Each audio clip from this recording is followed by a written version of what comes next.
Hey, what's up, guys? How's it going? So we did some rallies, and I was luckily able to get this guy. So his name's Robin. Now, Robin's been pretty dicey. He's been trying to get out of my grasp, but not today. So we were able to kill a lot. I mean, it was a really good day today. Now, of course, in this video, guys, again, I'm not going to show you a whole lot more than what I've got. Again, I'm sending what I've got, like a lot of these parches, we're not sending a whole lot more than what we have at our, at our disposal. Of course, I was thinking about hitting this guy, but then I thought, now we better make sure we clear out Robin. So we went ahead, put another 5 minutes on him, and again, look at how little I have, okay? I don't have very much. I mean, I'm on the absolute minimum. I'm like, I don't know. Do we hit him again? Do we not? I don't know. And again, you can see I've got a fair amount of resources stashed up. I've got enough gems and speeds and such that I've just been sitting on. But again, it's just like I'm playing with the minimum here. 100k, and it's. We're doing okay. And that just goes to show, I can still rally people without having a ton of troops. And again, I was kind of thinking, well, I could go into Cav because I know the guy was in it. I thought, well, I'll just send cavalry, right? And I looked at it, and again, this is something you always want to do. You want to see what is the troop composition. In this case, it was highly into cannoneers, and there wasn't really any need for fighters. So I was just like, nah, screw that. Let's just send the same exact setup that we sent the first time. So we'll just send Infant Cav. I thought, well, I could ask for Inf Range, and Inf Range would work just fine. But, for this purpose, I was like, okay. Let's just send the same, and because, some people had already sent Cav, I just thought I might as well. But if I was to be a little bit more clever, I probably should have asked for range. But hey, that's okay, right? And again, in this particular case, we were in a bit of a rush, so it's just, it is what it is. But again, when you're marching on a guy like this, it's, I don't know. There's almost it's so exciting.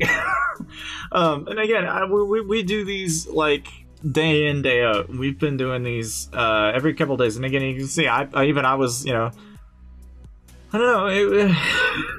Really, it was to the point where I really didn't know what was going to happen. It's just. One of the things about hitting targets these big, like these big, yeah, my English, it's just, you don't know what to expect, it's, the guy is literally giving you only like a small area of time. I was like really lucky to find this guy unshielded. I was like expecting him to shield. I was expecting so many different things, and, man, it really worked out. It really did. The way it turned out, I was so happy. But again, to give you even some idea of just how much this guy lost, you'll see here in a bit. But like, and again, this is kind of how rallies go. It takes a little bit of time to actually get enough people to march together. And again, like I said, we'll have a lot more rallies. There's a lot to talk about, really.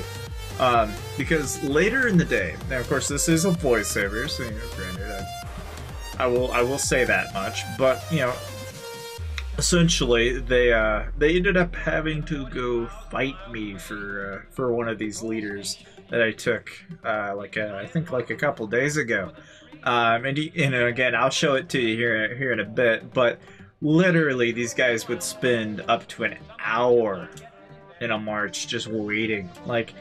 It's, I don't know, it's crazy to the extent of what this guild will do for hitting somebody they think they can march out.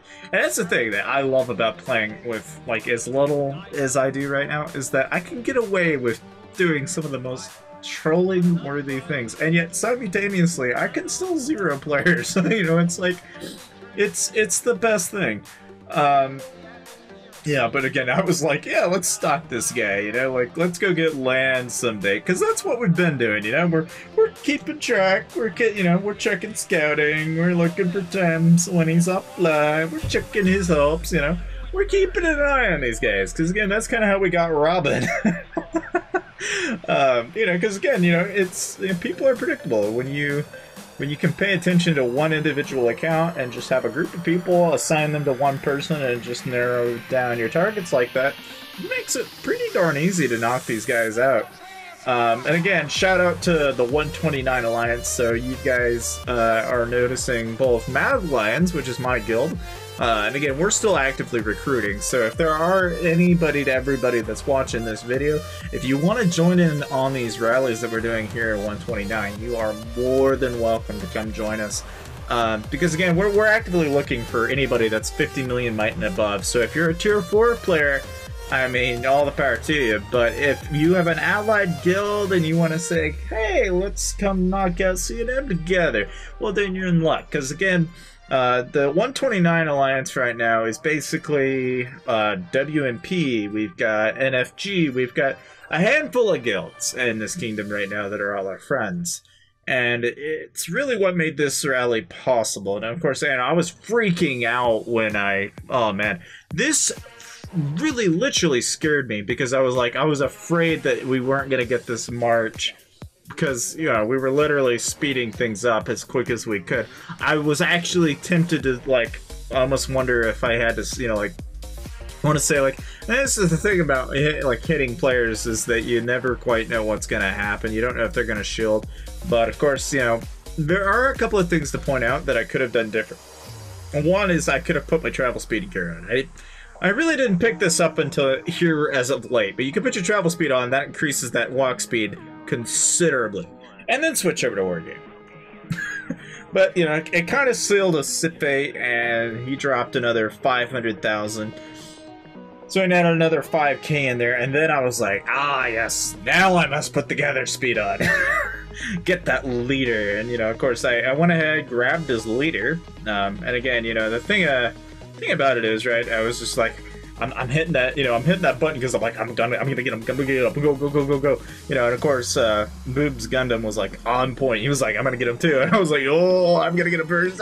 You know, and I don't know, it was so much fun. But we ended up getting his leader, and, you know, that's pretty much that. Of course, to seal his fate, of course, what we end up doing is, well, just like any of these guys, you know, if I take your leader, I'm not planning on keeping it. I'll just run around with it. You know, that's what I do, and you'll see that here in a bit. Like, that's what I'll do. I'll just run around in a circle with your leader. If I get it, I'll just keep it. You know, you're gonna have to rally me for that leader, and I'll run in circles until you'll get it back. But what usually, if I really want you to lose your leader, this is how I'll do it. I'll just wait, and then I'll proceed to give it back to the one person that I know you won't get it back from. Because the beauty of Mad Lions is that we have a billion-mite player in our guild. His name's Damn Too Good. And the moment he gets your leader, you're SOL. You aren't getting your leader back. And in the case of Robin, that is essentially what happened to him. He loses his leader to Ben. Now, of course, you know, as I was telling you guys about, you know, leaders in particular, again, if I don't get your leader, and I do, in fact, get to keep it, then this is what happens.